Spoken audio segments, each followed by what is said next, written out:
Elon Musk exposed something on live TV that no one saw coming.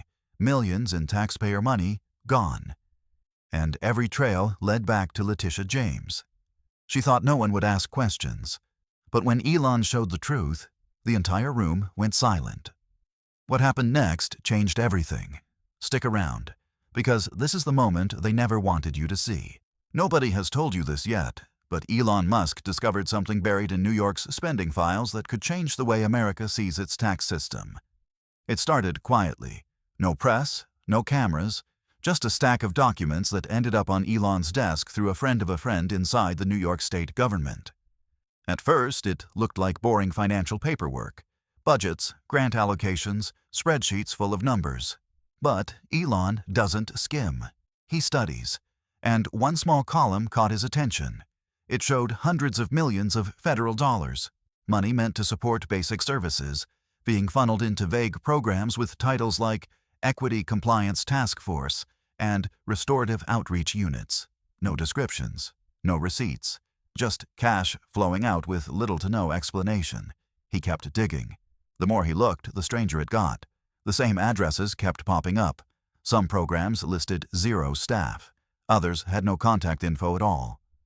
One organization had received over $20 million in a single year and didn't even have a working website. That's when the questions started forming in his head. Where was the money actually going? And who had signed off on it? Elon didn't go public right away. Instead, he reached out to someone who had the experience and grit to take this further, Pam Bondi. She wasn't new to political fights, and she didn't hesitate. Within a day, she confirmed what Elon suspected. These weren't isolated mistakes. They were patterns, and those patterns pointed to New York Attorney General Letitia James. Pam asked a simple question. Is federal money being used to push political agendas under the cover of justice and equity? She took that question straight to Congress. And, to everyone's surprise, Congress listened. A public hearing was scheduled. Witnesses were called. And yes, Elon Musk agreed to testify. That's when the media woke up. Headlines lit up with his name. Some praised him, some mocked him, but no one ignored him. The richest man in the world was about to expose what he believed to be the misuse of federal funds by one of the most powerful state officials in the country. And Letitia James, she said nothing. Not a word to the press. No statements, no defense, just silence. Now, here's the part that matters. What Elon found goes far beyond New York. It affects every state that receives federal funding. It affects how your tax dollars are spent. But the full story, the part that makes people uncomfortable, isn't public yet. That's what this hearing was for, and what Elon revealed inside that room, well, it left even seasoned politicians in shock. But if you think you know where this is headed, think again. The truth behind those files, and what Letitia James tried to keep hidden, is something you'll want to hear for yourself. Stay with us, because by the end of this story, you'll understand why the room went silent. The hearing wasn't supposed to be explosive. It was scheduled like any other oversight session. Routine, procedural, probably forgotten within a week. But Pam Bondi had other plans. She walked in with a calm expression, holding a thick folder in one hand and a flash drive in the other. Her tone was measured. Her posture was steady. But behind the scenes, she was fully loaded. Every document had been verified. Every slide cross-checked. She wasn't there to make noise. She was there to make a point. The first few minutes were quiet. Standard opening statements, polite greetings, a few nervous jokes from members of the committee. Cameras were rolling, but nothing seemed out of the ordinary. Until Pam took the mic. She started with one sentence. This isn't about politics. This is about money, your money, and what's been done with it. The room stiffened. She clicked a remote, and the first slide appeared. A screenshot of a wire transfer from a federal education grant, redirected to a consulting group that listed its address as a UPS mailbox in Brooklyn. No contact phone number, no financial disclosures, just a $3.2 million payment with the description, Equity Curriculum Review. Pam looked around the room. She didn't speak loudly, but every word landed hard. That money was meant for classrooms. It went to a company with no staff and no students. Another click, another slide.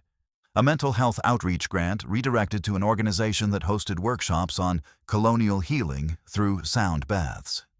The cost, $870,000.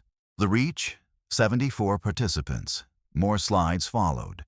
A housing assistance program that awarded nearly $9 million to a nonprofit founded just 2 months prior, with no previous record of operations.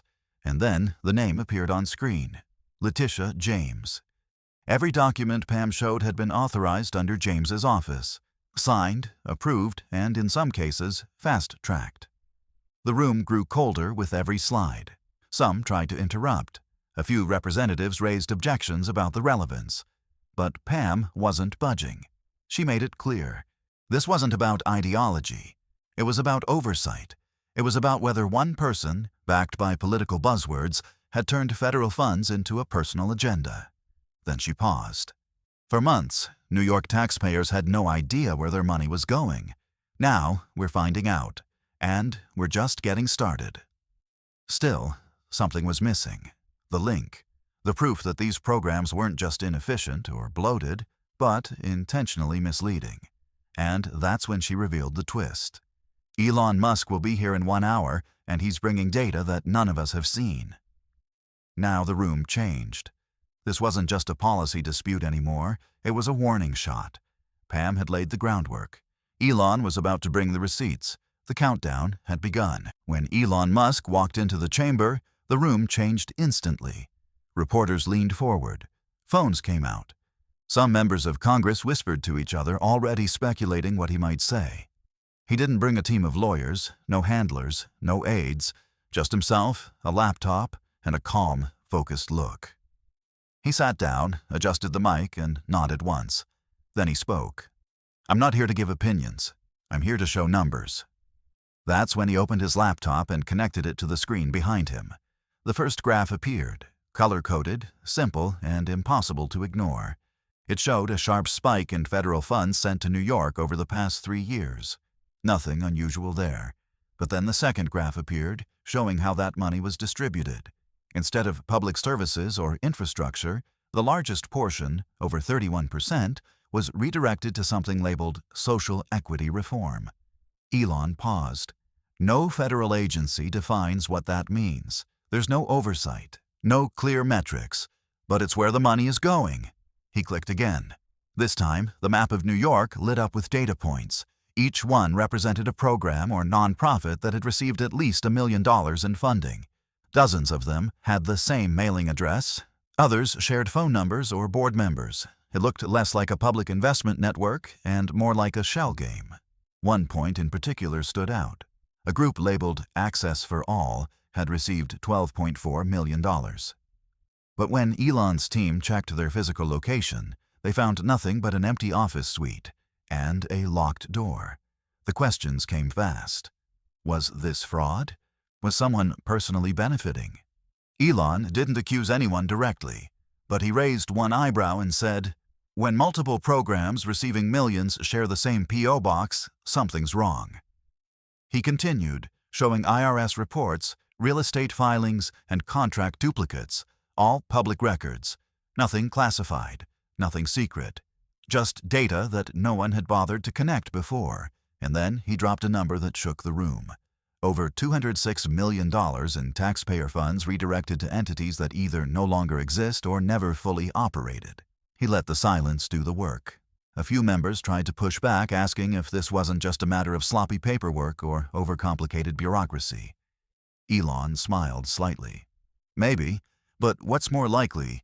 That dozens of different groups all made the same mistake, or that someone wanted it to look like a mistake. He wasn't shouting, he wasn't emotional, but every word carried weight, and then he closed his laptop and leaned back. "I'm not here to say who's guilty, I'm here to say the data doesn't lie." The hearing took a break after that. People rushed out to file headlines. Pam Bondi stayed seated, calm and silent. Letitia James still hadn't shown up, not even a spokesperson. But everyone knew, when the hearing resumed, things were going to get personal, because Elon had just raised the stakes. When the hearing resumed, the first thing everyone noticed was the empty seat. Letitia James had been invited. Her nameplate was there, but her chair stayed vacant. The committee chair made a brief statement. Her office had declined to send a representative. No comment, no excuse. Just a formal notice that she would not be participating. That silence spoke louder than anything she could have said. Pam Bondi didn't react. She simply looked at the chair, then turned back to the microphone. The room was quieter now. The tension had shifted. It was no longer about theories or suspicions. It was about accountability.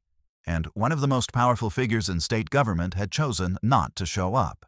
That's when Pam changed gears. She turned to a different set of documents, ones that hadn't been part of Elon's testimony. "Let's talk about outcomes," she said. "Let's look at what these programs actually did." She clicked her remote again, and the screen showed an education program in upstate New York. It had received nearly $8 million over 2 years to improve minority graduation rates. But the numbers showed that those rates hadn't improved at all. In fact, they had dropped. Another example, a public health initiative designed to serve underserved communities. Over $5 million in funding, and yet they only held 3 events. 3.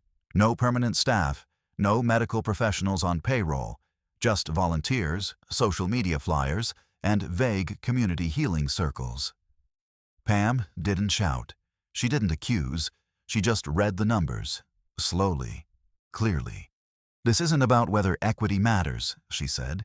"It's about whether the people in charge are doing what they promised, and the answer is, they're not." By now, even the committee members who had been skeptical were leaning forward. One congressman asked if the failure of these programs was due to poor management or something more intentional. Pam answered carefully. "If it's poor management, we need to know who's responsible. And if it's intentional, we have a bigger problem than anyone expected." Then she paused and let the moment breathe. "It's not enough to say you care about justice. You have to prove it. And wasting hundreds of millions of dollars on broken programs, while children go without proper schools and families live in shelters, that's not justice." The room went still, and that's when one of the committee members said what everyone else was thinking. "If Letitia James had nothing to hide, why isn't she sitting here right now?" No one answered, because by that point everyone knew the question didn't need a response. It needed a reckoning. The committee had heard enough about broken programs and ghost nonprofits. But Elon Musk had one more piece to share. And this time, it wasn't just about money. It was about people. He stood again, calm as ever, and opened a new file. It wasn't a spreadsheet or a chart this time. It was a map of New York City. Dozens of red markers lit up across the boroughs. Then, with a click, he zoomed in on one. This address received $2.4 million under an inclusive housing initiative, Elon said. But it's not a housing facility. It's a hotel, and the entire building was leased out, not to families, not to citizens, but to undocumented residents. The room shifted. He showed another address. Same thing. Millions in federal housing grants redirected to temporary lodging centers that provided no public accountability. No entry logs, no oversight, and no transparency on who was staying there. Then he showed a timeline. Over the past 18 months, New York had quietly increased spending on temporary housing by over 340%. Not through public announcements, not through council votes, but through backdoor contracts signed by state offices, including, once again, Letitia James's department. Pam Bondi leaned forward, asking what that meant for the average taxpayer. Elon didn't flinch. "It means you're paying for services that were never approved by your representatives, and in many cases, you're paying for people who aren't even legally counted in the system." He pulled up one final slide. It was a list of tax-funded programs labeled as community enrichment that had quietly adjusted their eligibility requirements. They no longer required proof of residency. No ID, no legal status, just a name and a form. And yet, the funds kept flowing. Pam stepped in. "Are you saying these programs were intentionally designed to bypass federal regulations?" Elon paused. "I'm saying they were structured in a way that makes it impossible to know who's benefiting, and nearly impossible to track where the money ends up." By now, even the networks that had downplayed the hearing were broadcasting the feed live. The numbers were too large, the evidence too clear. Pam closed her folder. "If this is happening in New York, what makes us think it's not happening in other states too?" No one had an answer. But the question hung in the air, heavy and sharp. And outside that room, governors and lawmakers around the country were already making phone calls. Because Elon hadn't just exposed New York, he had opened a door. And now the rest of the country was about to look inside. By the next morning, the hearing had made headlines across every major network. Clips of Elon's testimony were everywhere. News segments, social media, even late-night shows trying to spin it with humor. But the facts weren't funny, and not everyone was happy. Letitia James still hadn't spoken publicly, but her office finally released a short statement. It called the hearing a political stunt designed to distract from the real issues facing Americans. It didn't address the missing funds. It didn't answer for the programs. It didn't deny the data. Just a vague dismissal paired with a warning. Our work continues. But behind the scenes, the pushback was growing louder. Several political figures began circling the wagons, defending James and accusing Bondi and Musk of targeting minority communities. They called it an attack on progress, an assault on social justice. A few media outlets even claimed the numbers Elon used were misleading, though none offered alternative data. Pam Bondi wasn't rattled. She went on national television that night and kept it simple. This isn't about race. It's not about politics. It's about the fact that billions in federal funds are going somewhere, and we don't know where. She held up one of the documents Elon had shown. Clear, unedited, signed. If this same spending pattern were found in a red state, the outrage would be immediate. So why is no one asking questions when it happens in blue ones? That hit a nerve. The next morning, a well-known political commentator accused her of undermining trust in public institutions. But Pam didn't back down. She asked a new question. If we can't question where our tax dollars are going, what kind of democracy do we actually have? Meanwhile, Elon returned to work as usual. He didn't post much, just one short message. The data is public. I just connected the dots. But the noise didn't stop.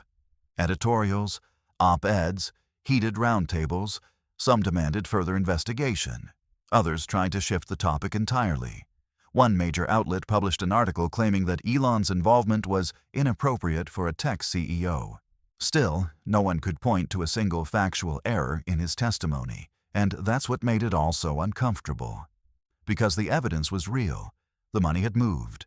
The silence from Letitia James wasn't helping. And now, governors in several other states had quietly begun their own reviews of how federal grants were being distributed within their borders. Pam Bondi had started a conversation that couldn't be shut down, and Elon Musk had made sure the world was listening.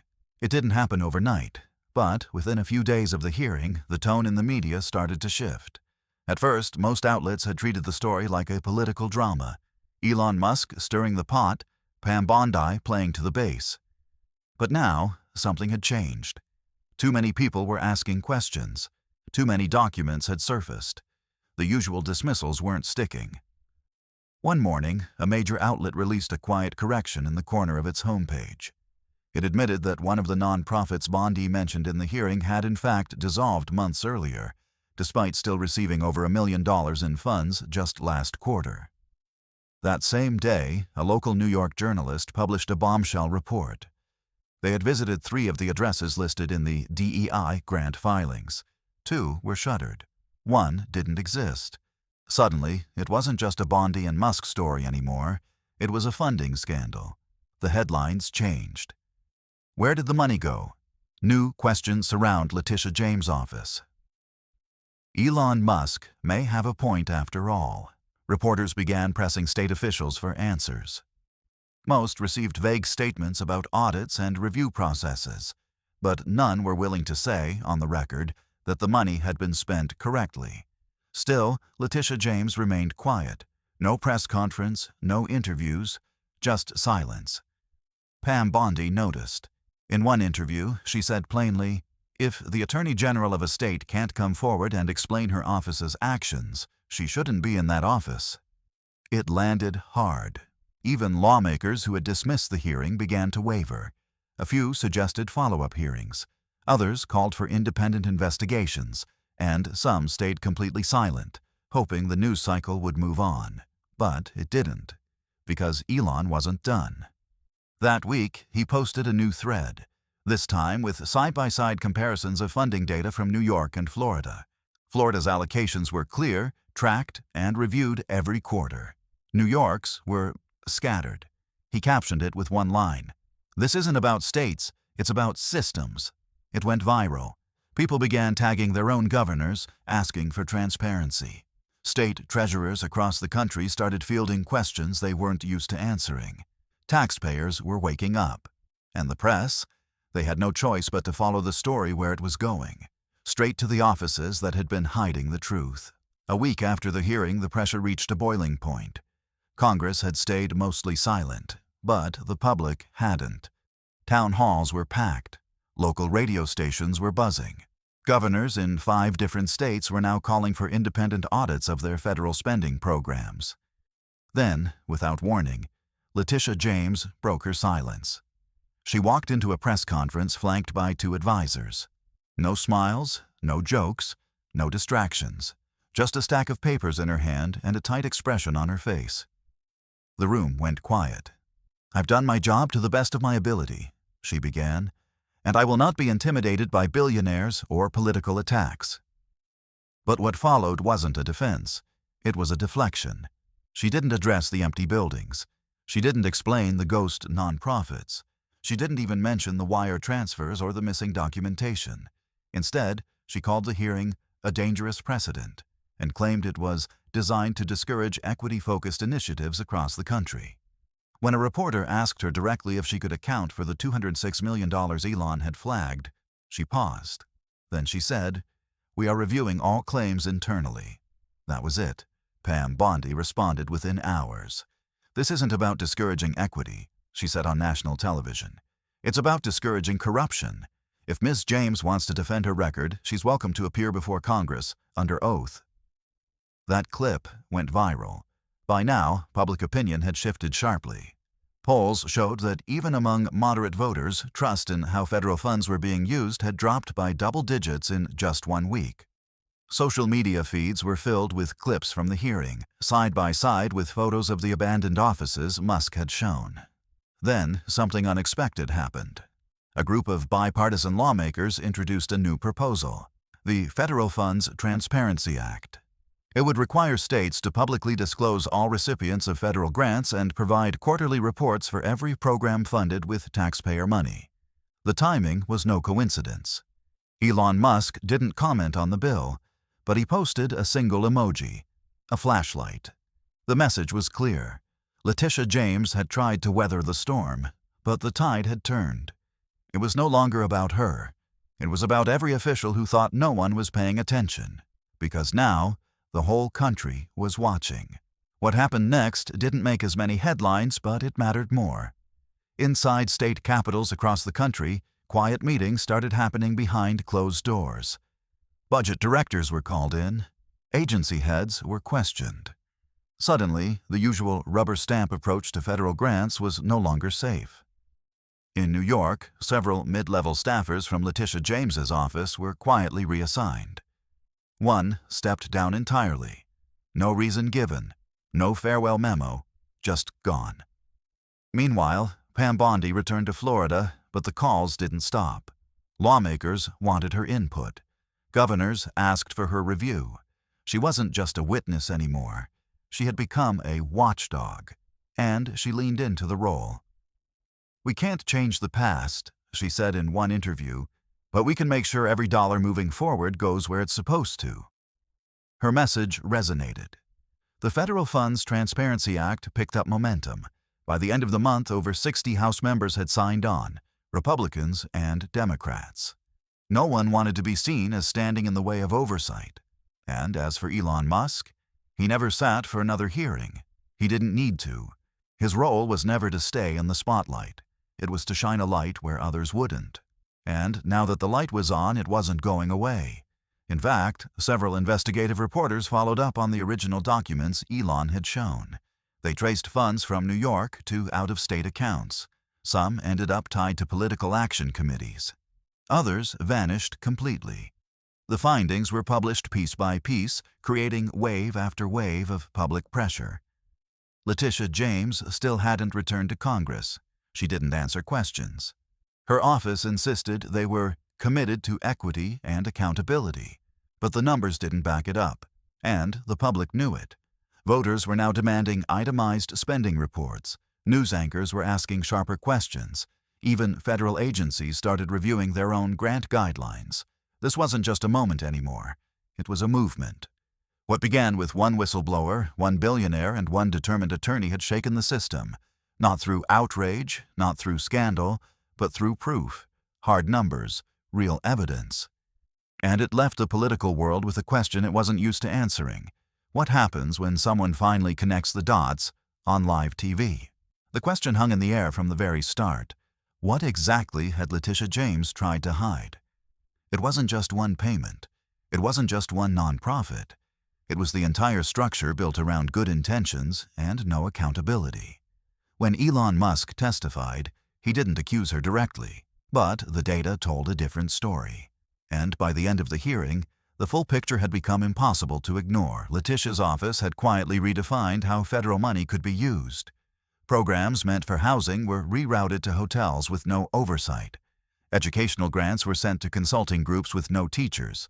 Public safety funds were used for messaging campaigns, some of them political in nature.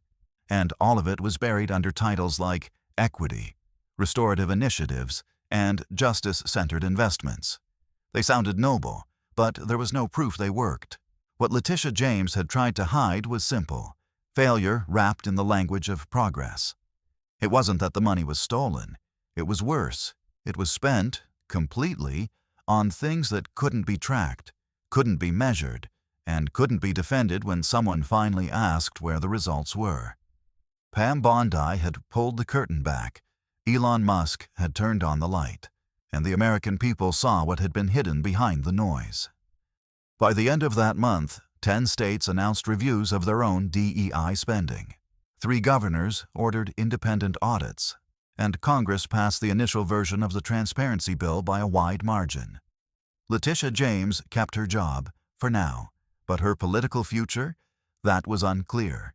One thing was certain: the days of quiet mismanagement were over, because now, when someone says, "Trust the system," people ask for proof. What started as one hearing became a wake-up call, and all it took was someone finally asking the right question: where did the money really go?